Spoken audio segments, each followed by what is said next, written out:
Hello, SNA assassinators. I don't understand why did that just went off. Maybe it's because I automatically passed my limit, and and I'm still gonna be talking about everything like I was supposed to talk about in the first video. But yeah, no matter. I got the second clip of the Friday Night SmackDown review video on October 4th, 2024, on the Go Home show before Bad Blood, and be and to continue, I'm gonna talk about with Jacob Fatu hyping things up for his match and Solo's match against Cody and Roman. But not only that, but him claiming that his cousins, the Tongans, are gonna come out victorious by saying it is where it's like I acknowledge my tribal chief and my Tongan brothers, Tonga and I mean Gloa and Tama, we they also acknowledge the tribal chief and and Nashville, Tennessee. Oh yeah, they love our new tribal chief. That's where in the fall, they acknowledge our tribal chief, DIY, the Street Profits, like Cody Rhodes, hell, even my own stupid backstabbing cousin, Roman Reigns. Like they have no choice. Are gonna love and acknowledge our tribal chief. And I was like, I don't know about that. Even if you do, even if they are victorious, like and this same weekend over DIY, the Street Profits and Roman and Cody, I don't think they're gonna love nor even acknowledge the so-called cosplaying tribal chief. Just saying, yeah. Don't shoot the messenger. I'm gonna say what's being reported right now. But it is where that Jacob Fatu's like, and if you don't acknowledge our tribal chief, oh Lord, with him shouting out saying like our tribal chief, like you know that well, first he's like, if you love our tribal chief, oh Lord, you will be spared. Like, but if you don't like and acknowledge our tribal chief, at the end of the day, like you will, and gesture right in front, and this where then. And that's where the fans start booing like boo, boo words, and this is where the Tongans then walk out there. This is where then we got Tama Tonga and Tonga Loa came in. This is where we got the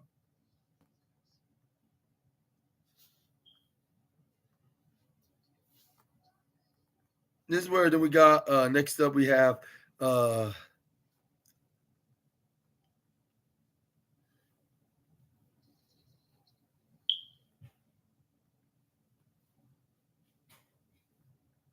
but yeah, this is where we got the match started with the Bloodline versus DIY and the Street Profits. But before it started, this is where we got what's her name? Janiyah Jackson then came right up front and confronted Tiffany Stratton and what she said out there, and with her loss not making it no better. And also with her nearly teasing that she's gonna cash in her briefcase on her. This is where the Nia Jax was like yeah, this word that you like, like if I didn't know better, it looks like you're like turning the kids. Like if I didn't know any better, like I would think you're trying to tease me and trying to turn against me and try to cash in that briefcase for my women's championship. Like maybe you should focus on Morgan's women's world championship over on Monday Night Raw.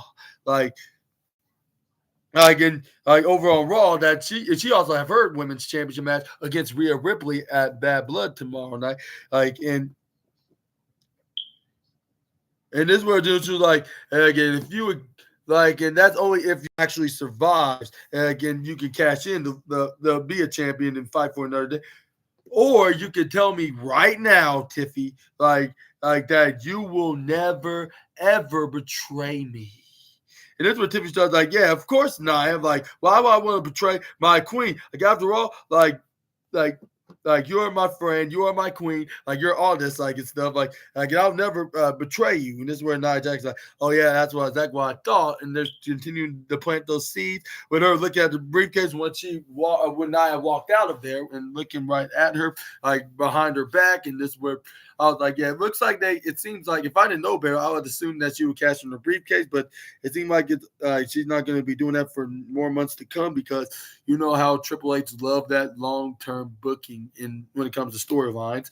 And I think he should be doing this for one hand, even though it's going to be meaningless, record-breaking reign with the Money in the Bank briefcase. But I think she should hold on to it until like around WrestleMania, and then beat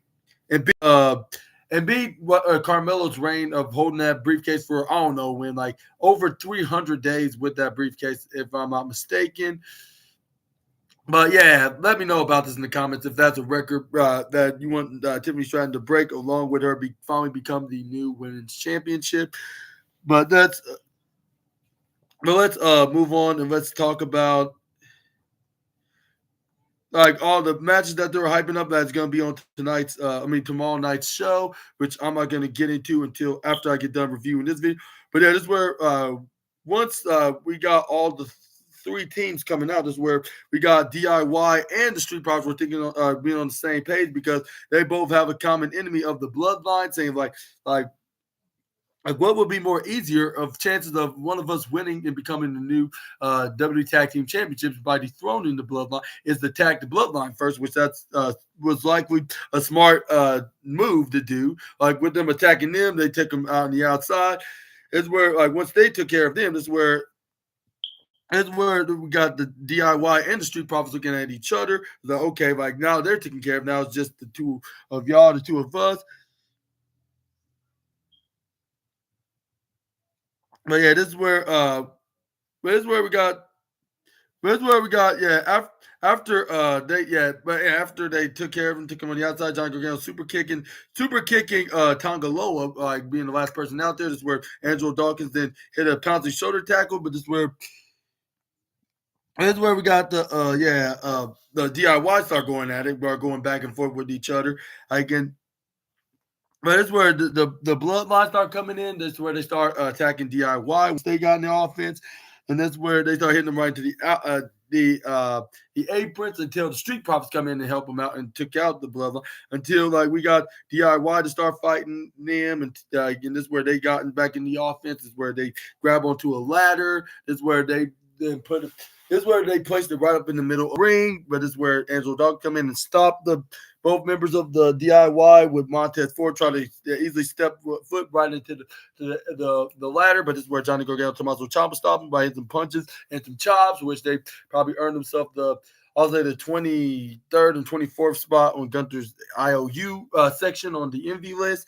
This is where then we got But it's where we got DIY and the Street Profits. Like one side, we got on one ladder, it was Montez Ford and Angelo Dawkins, while the other ladder had Johnny Gargano and Tommaso Ciampa with them fighting each other right up on it. But this is where we got, what's their names? Tama Tonga and Tonga Loa went on each ladder and try to go for like a tree of woe positions, like onto the DIY and the Street Profits. But this is where like they got elbow strike on both teams. They fell right on one Tongan went right to the left side, while the other one went to the right. But this is where they came back and they tossed the right ladder right onto the top side, which had Johnny Gargano, Tommaso Ciampa on, and they did the same on the left one with the Street Profits. Well, they just knocked them right off, actually, not the whole ladder, with them going to the tumbling right to the bottom course. But it's where we got Tonga Loa sending Angelo Dawkins face first right onto the ladder. That was still standing, but they managed to unfold it. Not unfolded, folded. I mean, this is where they folded it. This is where they whacked poor Angelo Dawkins face first right with this ladder. This is where we got what's his name? Tama Tonga and Tonga Loa try to go fix up the ladder, but this is where Montez Ford didn't climb up on it. This is where he tried to grab onto the tag team titles, but this is where we got the what's that called? The Tongans then push them right off. This is where we saw them try to go for a double, what they call it, hit with the ladder, but this is where Montez Ford smartly leaped right over it. This is where you try to turn around, but he gets hit face first right onto that ladder. And this is where we got Tama Tonga and Tonga Loa. Then continue to use the ladder as weapons. This is where they throw it face first right onto Johnny Gargano. This is where she tossed it right to the right side. This is where we got Tama Tonga to try to wedge the ladder right into the middle of the rope. This is where Tama Tonga goes for a catapult right on the Tommaso Ciampa, like face first right onto the ladder. Like, my face. And this is where Here's where they got the Tongans then look right up on the sky. This is where then we got them trying to re-unfold the ladder, but luckily Tommaso Ciampa was there to stop them from capturing their own tag titles. But he was outnumbered, however, like by both of the guys. Like, but he didn't care like of the numbers advantages. He just wanted to beat the hell out of them on his own. Like, this is where, but fortunately. But fortunately, we got Tommaso Ciampa got some boys that will help him out. Like, well, a boy, I should say, which was his own, like with Johnny Gargano. But that's not until the last minute when he got double clothesline with the ladder by the Tongans doing to the black-hearted former NXT champion. But this is where we got That's where we got Angelo Dawkins going for a rolling flip senton right onto Tama Tonga Tonga with the ladder right on top of him. This is where then we got, but Montez Ford did step in and went for a senton dive right onto everybody except for maybe Gargano. No, Gargano hit a suicide dive first, and then it was Andrew. Then it was what's his name. First it was Angelo Dawkins. Then it was second. It was Johnny Gargano. Then it was Montez Ford, which fans were chanting, "This is awesome" repeatedly. Which, yeah, this is why totally it's getting the first place spot for sure. But I get the golden trophy. This match kind of looked had like that premium live event feel. Like, if you know what I mean, like with the ladder match.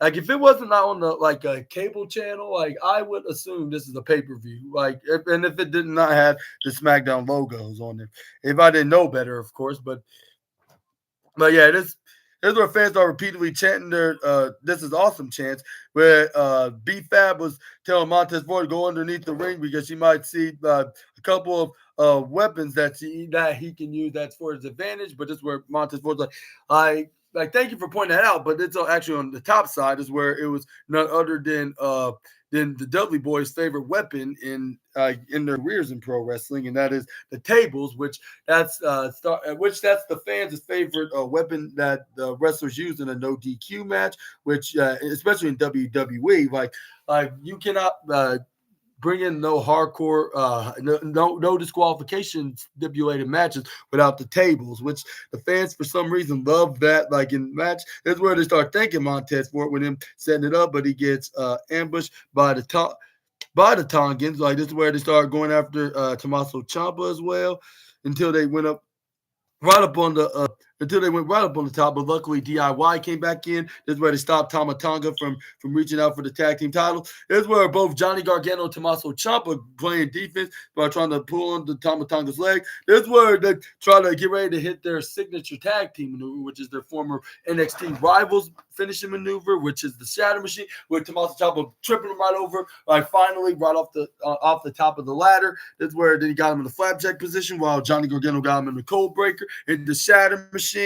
That's where they sent him to go good night, nighty night, even.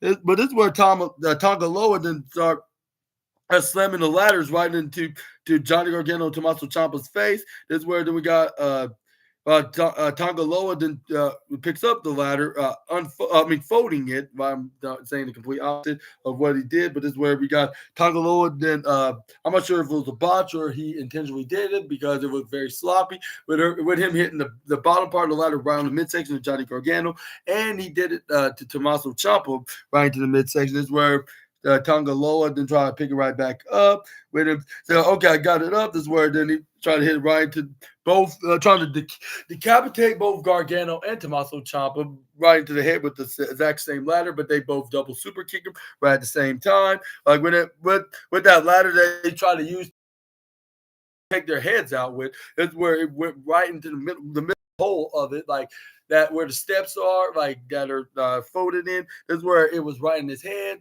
like if it's some kind of an accessory, like a wrestling weapon accessory. That's where Johnny Gargano and Tommaso Ciampa was thinking about hitting their double team, which is the meet me in the middle, like with Tommaso Ciampa trying to knee him in the back of his head. Johnny Gargano go to super kick right into the front of his head. This is where they hit the medium, but instead of doing it to his head, they used the ladder to spin around and hit around his neck, try to twist it and hit the backside of his head. This is where This is where the Michael Cole was like I'm surprised I did not decapitate Tonga for hitting for taking that minute. This is where the Corey Graves was shouting like, Johnny, this is your chance. Climb the damn ladder. And I was thinking the same thing. I was like that's the one thing I can agree with Corey Graves of the night. This is where he managed to put the ladder up and try to climb it, but before he can even get up there, this is where Angelo Dawkins threw him into the right corner side on the apron, but he gets insecured by Angelo Dawkins, send him right to the left, but he runs right back into the right, but he gets hit with a springboard spear with Tommaso Ciampa hitting a running knee strike right into the side of his head. This is where we got Tommaso Ciampa then place up the ladder. This is where Tommaso Ciampa then go up right up on the top, right up on the ladder. This is where then he tried to reach up for the belts, but this is where Angelo Dawkins stopped him. He tripped him right over. He tried to hit him with a stroking forearm with Tommaso Ciampa trying to go for right, but he counters right out of it. This is where he hits another one. This is where then he lifts him up and got him into an electric chair position with him standing on top of the ladder. This is where Montez Ford then did something insane. Like while Angelo Dawkins had him up like to hit his finishing maneuver. Both of their finishes. This is where Montez Ford was right up on the top rope in the upper left side. This is where he leaps over the ladder that was Angelo Dawkins and Tommaso Ciampa was standing off of, and hits this most psychotically insanity slash blockbuster neck breaker while Angelo Dawkins had him into an electric chair. Got Tommaso Ciampa in the electric chair position to hit their electric chair blockbuster maneuver, like tag team finishing maneuver that